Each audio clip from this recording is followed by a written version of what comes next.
우리가 지난주에 살펴봤는데 신자됨의 여러 가지 증거가 있어요. 신자됨의 여러 가지 증거가 있습니다. 신자됨의 여러 가지 증거 중에 몇 가지가 있는데, 여러분 내면이 기쁨이 가득 찬 거, 성령이 충만한 거, 삶의 여러 가지 말씀의 능력이 나타나는 거, 그런 것들은 이것도 신자들의 증거예요. 그러니까 어떤 긍정적인, 정말 포지티브한 면에서의 어떤 내가 신자로서의 삶의 모습들이 드러나게 되는데, 우리가 좀 힘들어하고 어려운 부분에서도 신자됨의 증거가 납니다. 그게 이제 우리가 지난번에 살펴받았던 박해예요. 우리가 하나님의 말씀과 하나님의 뜻대로, 그러니까 내 안에 성령님을 붙들고 사는데, 그러면 모든 게 다 형통하게 잘 되는 게 아니라 그때부터 이상하게 우리가 세상 속에 사는 동안에는 박해가 일어난다는 거죠. 이제 이게 우리에게 좀 아이러니가 되는 겁니다. 힘든 거예요. 그러니까 신자가 목사님 왜 내가 예수 믿고 이렇게 안 될까요? 예수 믿고 사업이 안 되는 게 아니라 예수 믿고 세상 사람들하고 일해서 삐그덕대는 거예요. 진짜 우리가 예수가 믿어지면, 신자가 예수의 말씀대로 살면 세상이 신자들을 미워하게 됩니다. 그래서 오는 고난이 있고 박해가 있어요. 요한복음 15장 20절, 지난주 말씀을 다시 한번 보시죠. 같이 읽습니다. 내가 너에게 종이 주인보다 더 크지 못하다 한 말을 기억하라. 사람들이 나를 박해하였은즉 너희도 박해할 것이요 내 말을 지켰은즉 너희 말도 그렇죠. 사람들이 나를 박해했으니까 너희도 어떻게 할 거라고요? 박해한다고요. 우리가 예수를 믿는 순간, 그러니까 진짜로 믿는 거예요. 우리가 예수를 진짜로 믿는 순간 세상으로부터 박해를 받게 돼 있어요. 우리가 예수를 믿는 순간 우리가 많이 변합니다. 많이 변하는데 가장 많이 변하는 게 뭐냐면 가치관이 달라져요. 가치관이 달라졌다는 말은 여러분이 쓰고 있는 안경이 바뀌어졌다는 거예요. 노란색이었던 안경을 쓰고 있던 사람이 파란색으로 바뀌면 세상이 어떻게 보여요? 파란색으로 바뀌어요. 또 여러분 그런 안경 알아요? 아이들이 쓰는 안경이 있어요. 요걸 갖고 이렇게 돌리면 모양이 막 돌아가면서 세상이 뭐 삼각형으로 보였다가 사각형으로 보였다가 많아졌다가 줄었다 하는 뭐 그런 망원경 같은 거 있어요.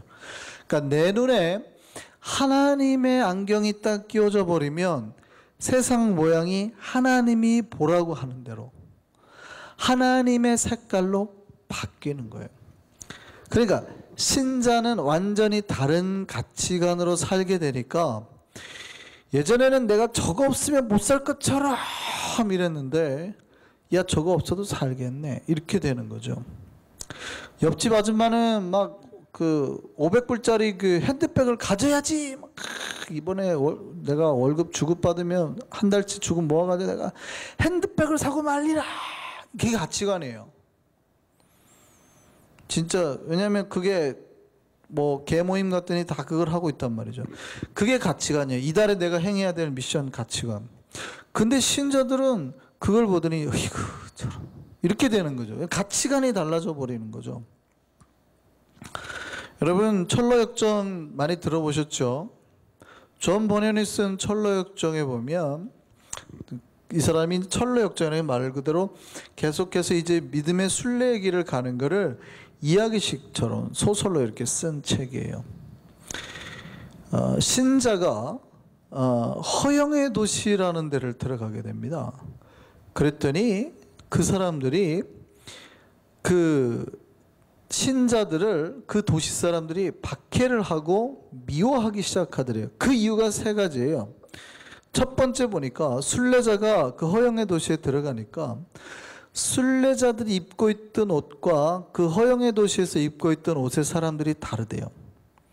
그러니까 그 도시 사람들이 순례자를 보고 뭐라 그러냐면 헤헤 정신병자 아니면 이방인 취급하더래요. 다른 옷을 입고 있더래요. 왜 니네는 우리가 추구하는 이 예쁜 옷을 안 입어? 바보야?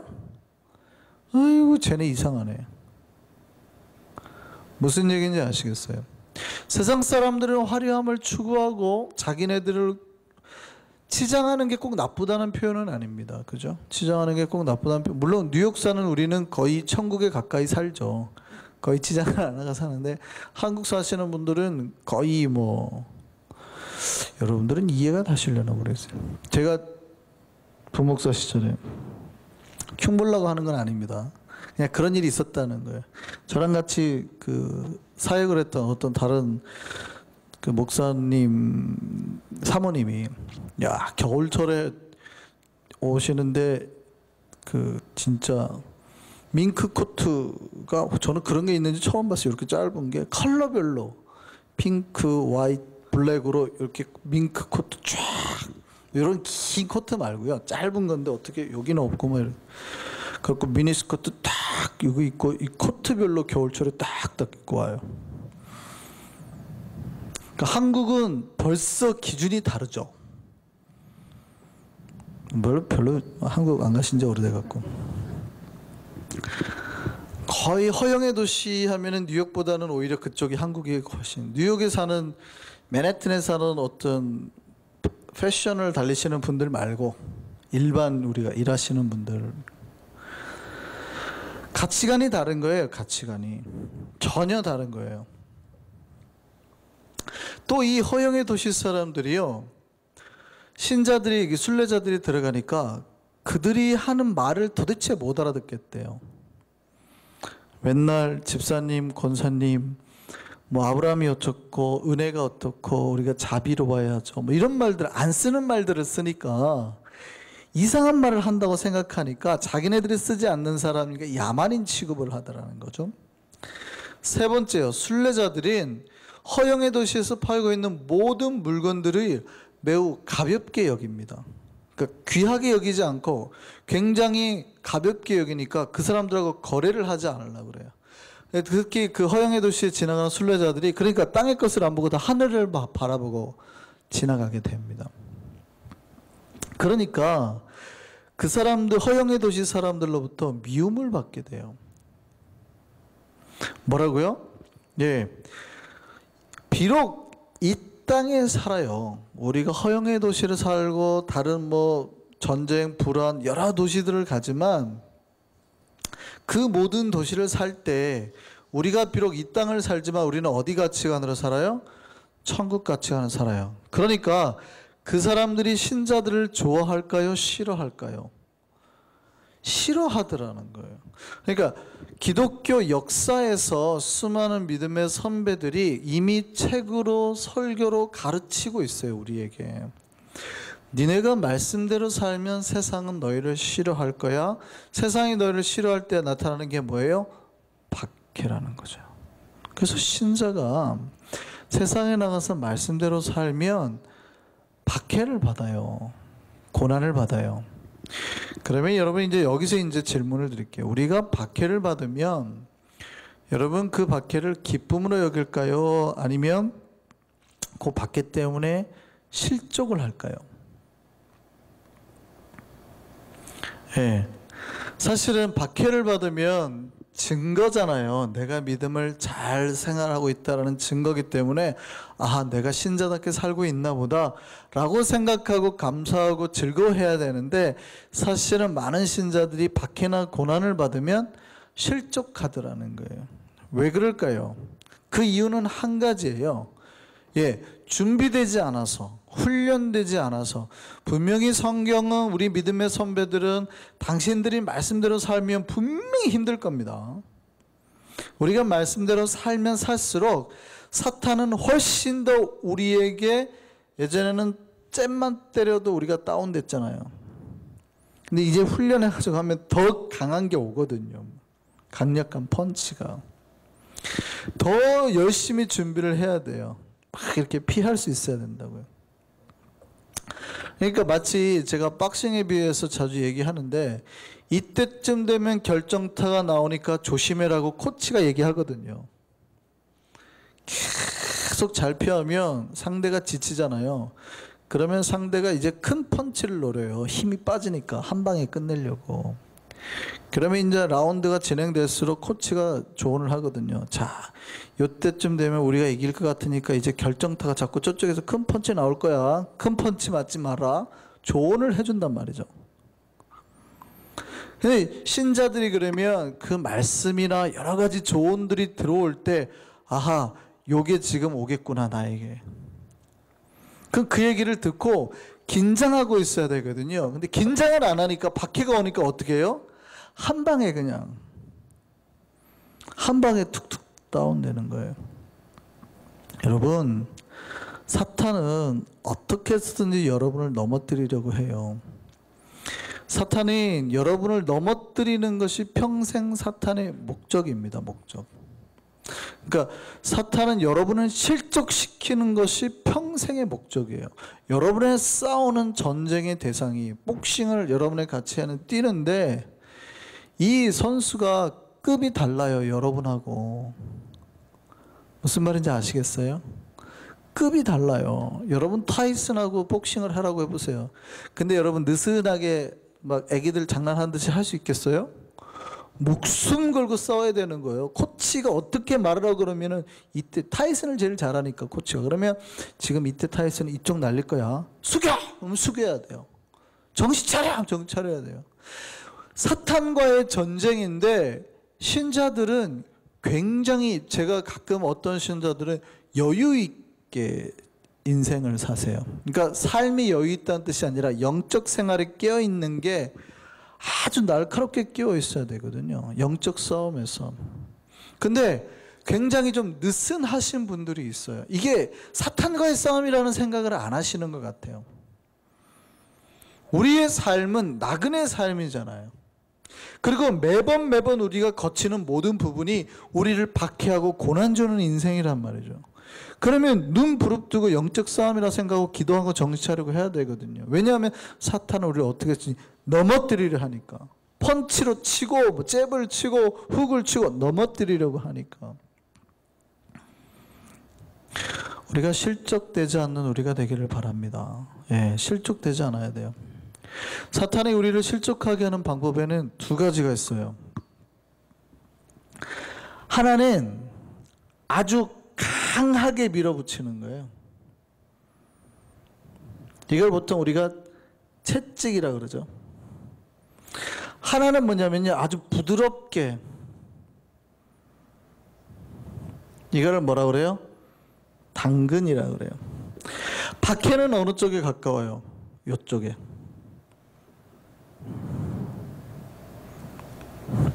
이쪽은 이제 유혹에 가깝죠. 두 가지가 다 사탄이 우리에게 쓰는 방법입니다. 그러면 영적으로 민감한 신자들은, 그러니까 어떤 스타일에 따라 좀 다른데요. 어떤 신자는 박해를 받으면 좀 경건하다고 하는 신자들의 특징입니다. 경건하다고 하는, 물론 양쪽 타인데, 박해를 받으면 살아나는 사람들이 있어요. 막 오히려. 그러니까 평상시에 느슨했다가 안 좋은 일 있으면 막 기도하기 시작하시는 분들, 막 그리고 막 눈빛이 살아서 막 하시는 분들. 근데 이제 뭐가 풍요롭고 막 이러면 바로 느슨해져 가지고 그거 쓰느라고 정신을 못 차리시는 분들. 근데 정반대예요. 어떤 사람은 막 채워지잖아요. 그러면 그걸 가지고 막 나누고 좋아요. 근데 조금만 힘든 게 있으면 툭 다운돼요. 어떤 스타일이세요?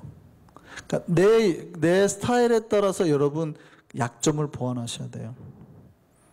어떤 스타일이세요? 어떤 사람은 은혜 받고 뭐 풍요롭고 돈 있으면은 아주 잘해요.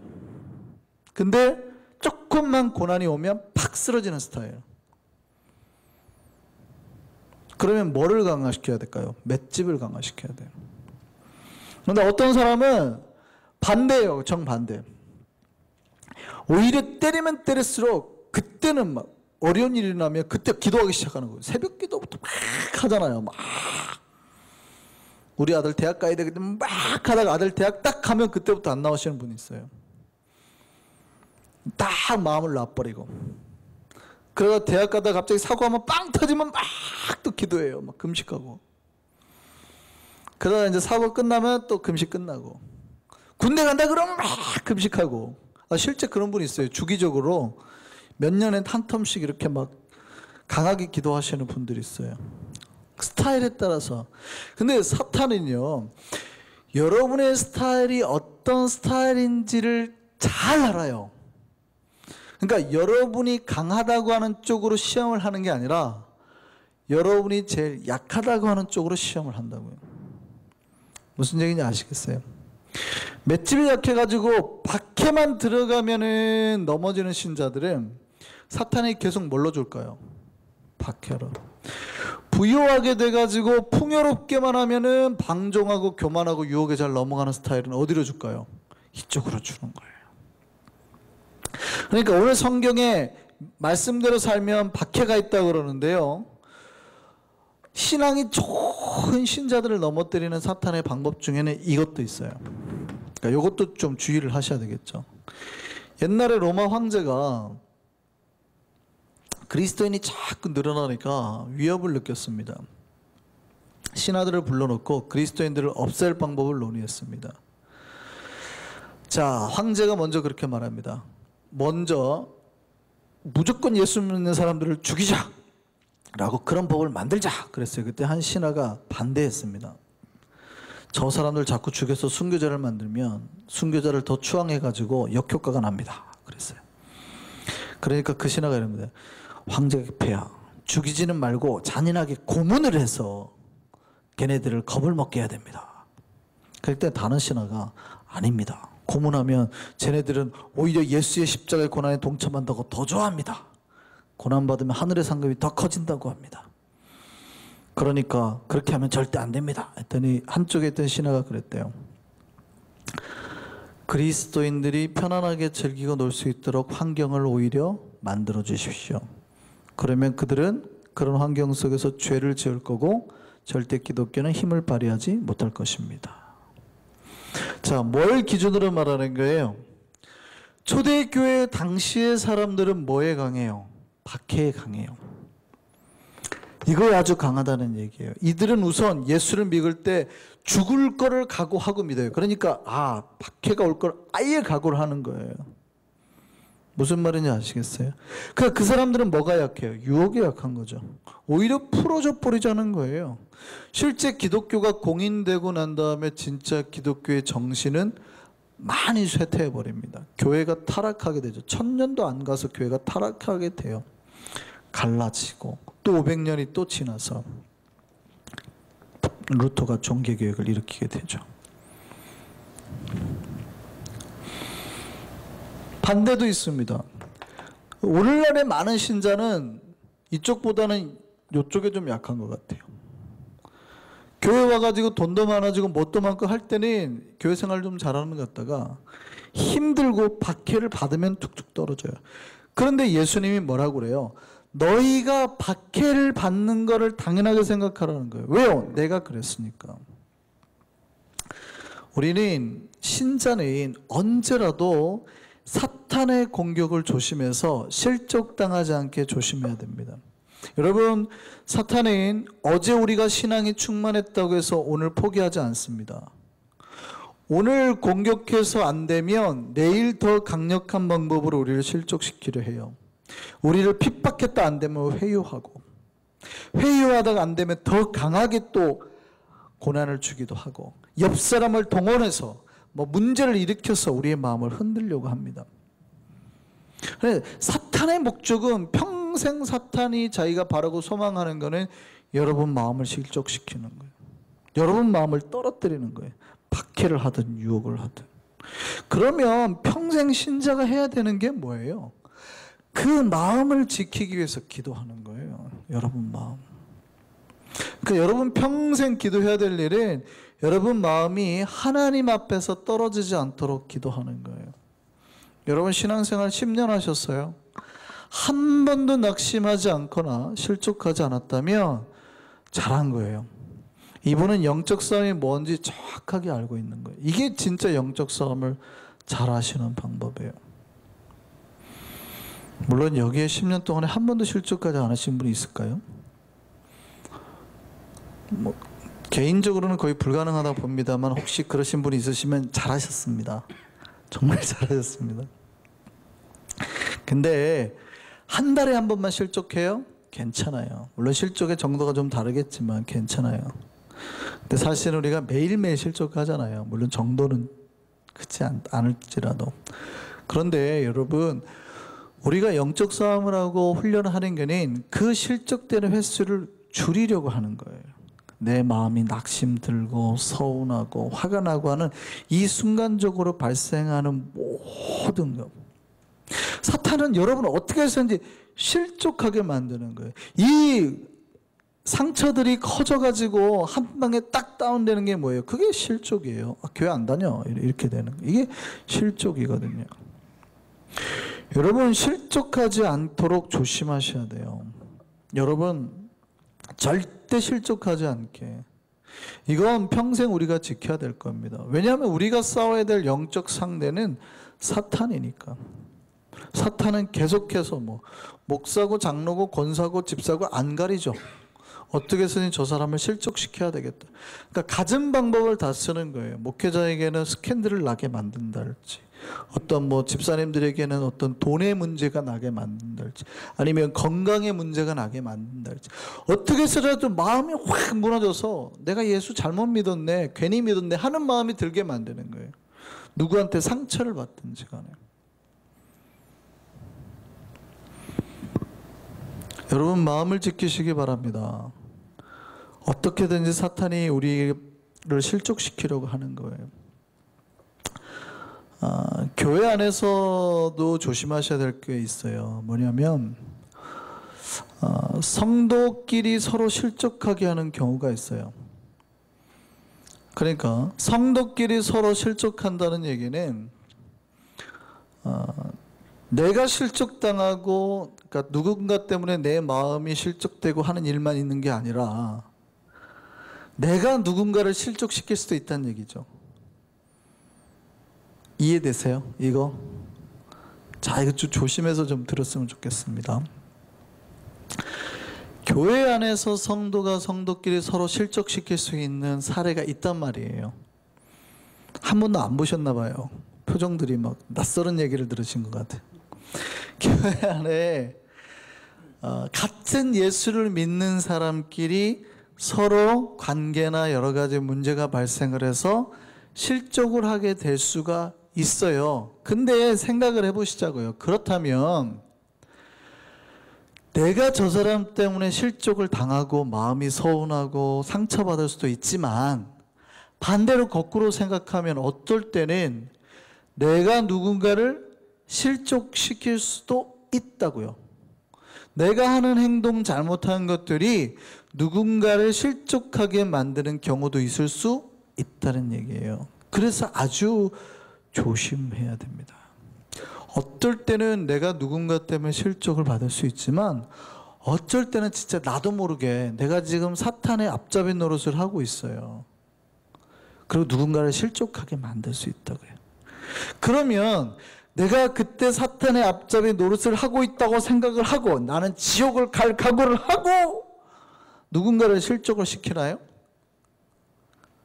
아니에요. 그런 사람은 제가 지금까지 목회를 하면서 딱 한 명밖에 못 들어봤습니다. 어떤 한국에 어떤 장로님이 그랬대요. 통화를 하는데 나는 지옥 갈 줄 알고 이 일을 한다 그러시더래요. 실제 그 말이 진심인지 아니면 진짜 자기의 그거를 말하지는 모르겠는데, 제가 목회하다 평생 처음 들었어요. 그 얘기는. 나는 내가 지옥 갈 줄 안다. 그러고 일하는 거다. 목사님을 쫓아내셨거든요. 여러 목사님을, 교회 목사님 쫓아낸. 자기 입으로 또 그렇게 말하는 장로님은 또 처음 봤어요.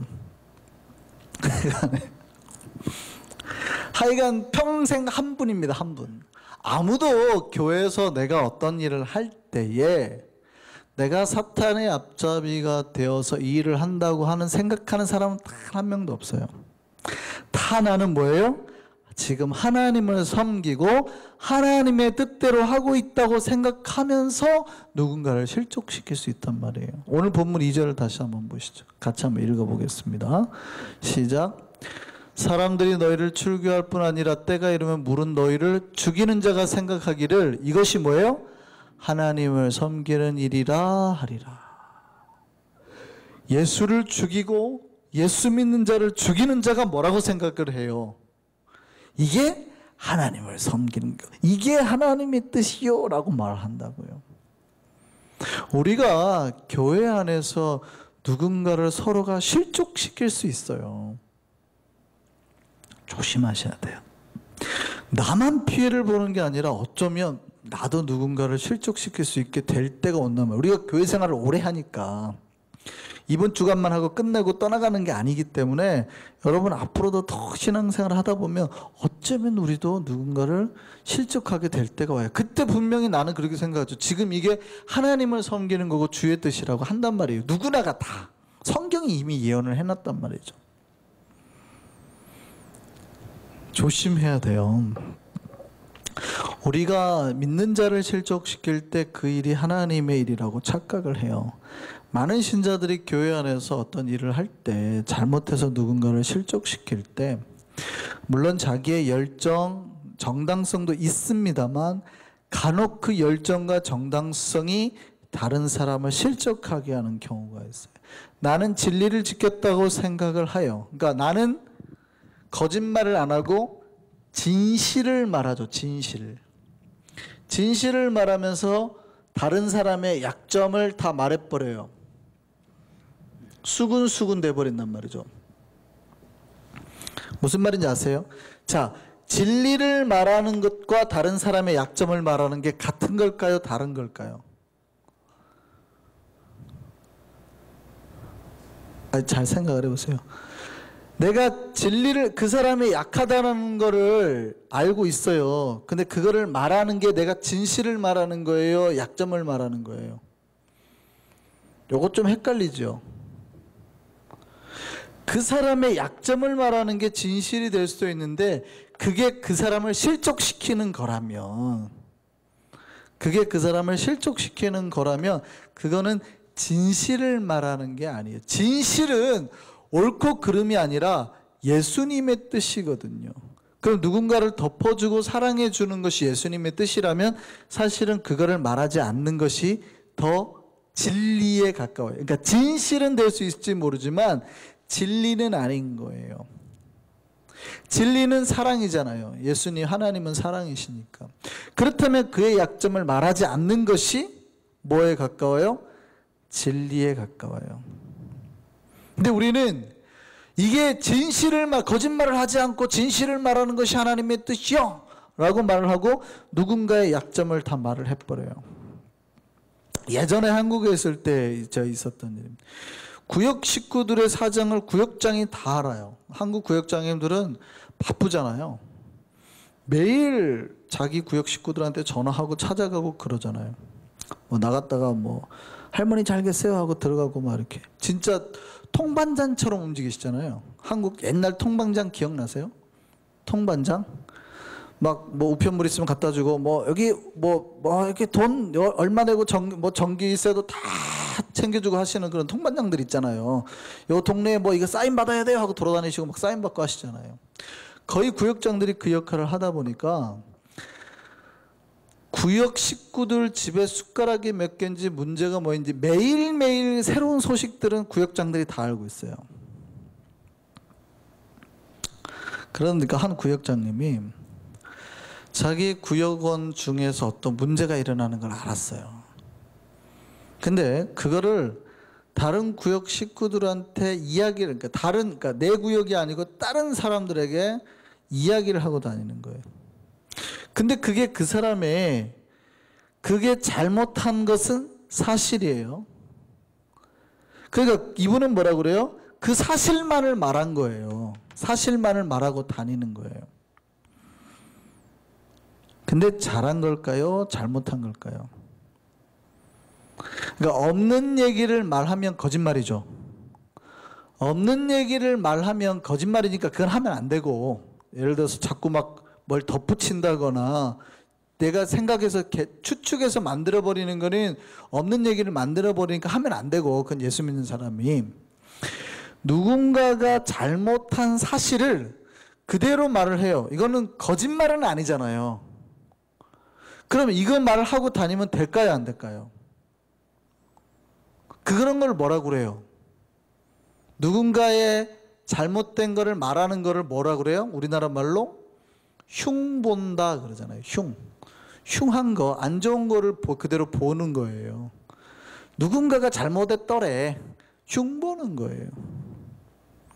그러니까 우리가 사실은 진실을 말한다고 하면서 교회 안에 이런 일이 일어나면 되겠습니까 하면서 사실은 어쩔 때는 그런 흉을 보게 되는 경우에, 그래가지고 그 사람이 자기 구역장이 그 말하는 거를 들었어요.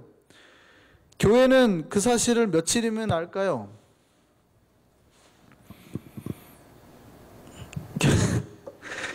교회는 며칠이면 알까요? 예, 내가 말해가지고 내 귀로 들어오는데 일주일이면 가능합니다. 아무리 대형교회도 모든 사이클은 똑같아요. 일주일이면 다 모이거든요. 그러니까 일주일이면 나를 흉봤던 말들이 쑥 돌아서 귀에 딱 들어와요.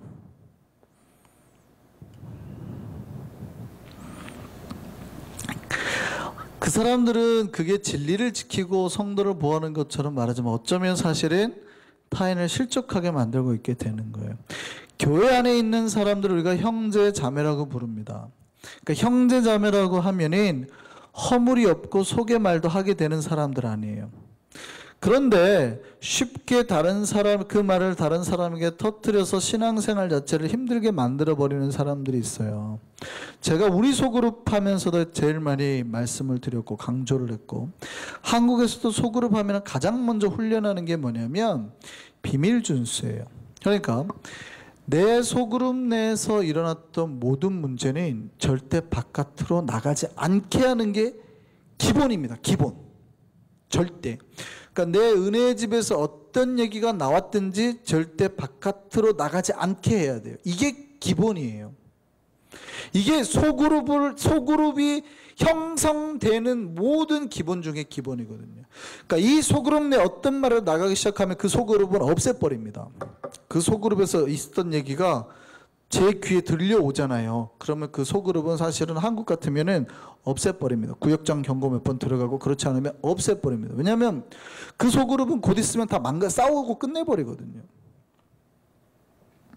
절대적으로 하지 말아야 될 게 그 소그룹 식구들끼리 나눴던 얘기는 절대 얘기가 되면 안 돼요. 왜냐하면 보세요. 내가 어렸을 때 처녀 때 누군가로부터 강간받은 이야기 당했어요. 자매가. 실제 그런 일이 있었는데 나눴단 말이죠. 자기는 막 성령 충만해가지고 나눴어요. 그리고 기도를 해달라. 내가 아직도 이 상처가 치유가 안 돼가지고 우리 남편과의 관계가 안 좋다. 예를 들어서 이렇게 상담을 했단 말이에요. 구역 식구들한테. 그러면 가슴 아파해가지고 기도를 할까요? 일주일 내에 소문이 다 나버릴까요?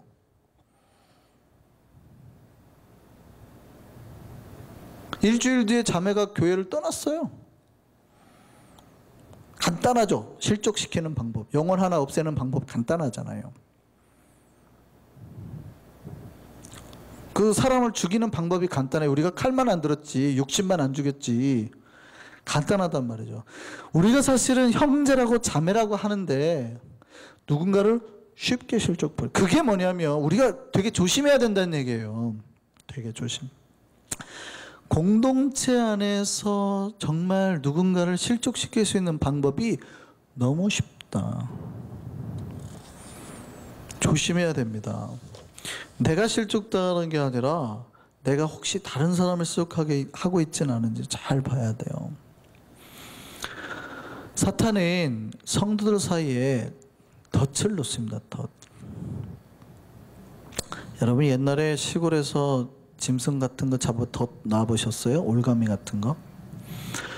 저희 큰형님이 이제 나이 터울이 꽤 많으셔가지고 이제 60 넘으신 형님들이 있으신데, 제가 어렸을 때 이렇게 시골에 가면 형님들이 이제 어린 저를 데리고 가서 이렇게 저희 집안이 다 확히 남자들이 많은 집안이에요. 이렇게 줄줄줄줄줄 명절 때 되면 진짜 막 봅시다 절하면은 다 진짜 이러신 분들. 그래가지고 이렇게 그분들이 이제 겨울철 되면 이제 뭐 짐승들 잡는다고 겨울철에 올가미를 놔요. 그러면 이분들은 토끼가 다니는 길 이게 어떻게 자라는지 다 가고 그냥 올가미만 넣는 경우도 있고, 아니면 그 뒤에 이제 먹이를 살짝 놓는 경우도 있고. 근데 멍청한 동물들은요, 자기가 다니던 길로만 가니까 그냥 가다가도 툭툭 걸려요. 아무것도 없이도. 올가미만 치면. 근데 좀 똑똑한 동물들은요, 그냥 허술하게 올가미를 쳐놓으면 잘 안 걸려요. 안 걸린대요. 그래가지고 이 덫을, 올가미를 나무 같은 걸로 안 보이게, 반짝거리면 안 오니까 나무 같은 걸로 이렇게 덮어놓는다. 그리고 그 뒤에 먹을 걸 둬요. 그러면 동물들이 뭐만 보는 거예요?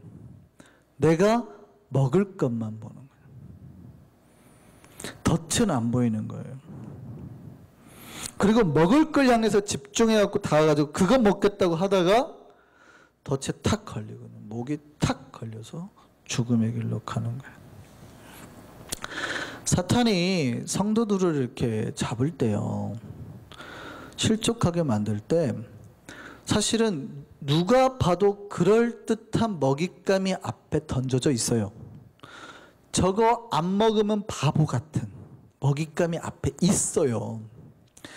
이 이슈거리는 내가 반드시 꺼내놔야 될 것 같고, 이 돈이면 내가 반드시 가져야 될 것 같고, 욕심이 낼 만한 것이 앞에 있다고요. 근데 그게 올가미가 덫이 보여요, 안 보여요? 안 보이는 거예요. 그러니까 신자들이 사실은 영적인 눈으로 보이는 덫이 안 보이니까, 가려져 있으니까 눈앞에 먹잇감만 보고 향해서 돌진하는 거죠. 그래서 죽게 되는 거예요. 여러분, 보이지 않는 덫 중에서 가장 무서운 덫은 혀입니다. 혀. 혀는 덫을 덥석 물을 뿐만 아니라 상대에게 올가미를 던지는 역할까지 하죠. 그래서 보이지 않게 상대를 죽음으로 몰아넣습니다. 그러니까 누군가를 실족시키는 가장 최고의 무기는 고대로부터 지금까지 가장 강력한 것 중, 예를 들어서 뭐 주먹으로 때리고 뭐 이런 것도 있지만 제일 강력한 무기는 뭐니 해도 혀입니다. 혀. 혀가 누군가를 실족시키고 다운시키는데 1번이에요. 1번. 야고보서 3장 6절에 10절 가서 한번 볼까요? 같이 한번 읽어보겠습니다. 혀는 곧 불이요, 불의의 세계라. 혀가 아주 악한 세계래요. 악한 세계. 불의의 세계라. 혀 자체가 불이라는 얘기죠. 혀는 우리 지체 중에서 온몸을 더럽히고, 혀가 우리 온몸을 더럽히고 삶의 수레바퀴를 불살르고 인생의 삶의 바퀴의 모든 것을 태워버려버리고 그걸 다 사르는데, 그 혀 불이 어디서 나와요? 지옥불이에요. 지옥불. 그러니까 온몸에 이미 지옥에 들어가 있는 지체 중에 하나는 이미 혀예요. 혀. 다 지금 세상의 짐승은 다 길들일 수 있지만 뭐는 안 돼요? 혀는 안 돼요. 혀는 그에게 악이 있고 독이 있어요. 그러니까 이미 우리가 지옥불을 맛을 보진 않았지만 지옥불을 소장하고 사는데 그게 뭐래요? 혀래요. 우리가 성도들을 가장 실족시킬 수 있는 첫 번째 거가 혀예요. 그러니까 잘 보세요. 내가 실족당할 수도 있잖아요. 내가 실족당할 수도 있지만 어쩌면 내가 누군가를 실족시킬 수도 있어요. 네. 이것이 우리 신자가 스스로에게 조심해야 될 일입니다. 앞에서 봤다시피 내가 실족하게 하거나 그런 말을 할 때 우리의 생각은 뭐예요? 항상 하나님을 섬긴다. 이게 우리의 모토죠. 이게 주님의 뜻을 행한다예요. 근데 실제적으로 누군가를 실족하게 되는 일은 주의 뜻이 아니에요. 그리고 실족하게 하면 그게 나에게 복이 아니고 화로 오는 거거든요. 마태복음 18장 7절 말씀입니다. 같이 읽습니다. 실족하게 하는 일이 있음으로 말미암아 세상에 화가 있도다. 그죠? 세상에 화가 있다고 그래요. 실족하게 하는 일이 없을 수는 없으나 실족하게 하는 그 사람에게는 화가 있도다. 예수님 하신 말씀이에요. 우리가 누군가를 실족하게 하면 그게 당장 내 눈앞에 안 보여도 반드시 다음에 화로 나에게 다가온다는 얘기예요. 정반대로도 해볼까요? 생각해볼까요? 내가 누군가를 살리면, 실족하지 않고 누군가를 회복시키고 영혼을 살리고 구원해내면 그거는 뭐예요? 복이죠. 당장에는 내 눈앞에 복이 아닐지 모르지만 반드시 이것은 나에게 뭘로 돌아와요? 복으로 돌아와요. 우리는 실족시키는 자가 돼야 될까요? 회복시키는 자가 돼야 될까요? 왜? 우리는 하나님 앞에서 날마다 회복시키고 또 회복하는 자로 서기를 바랍니다.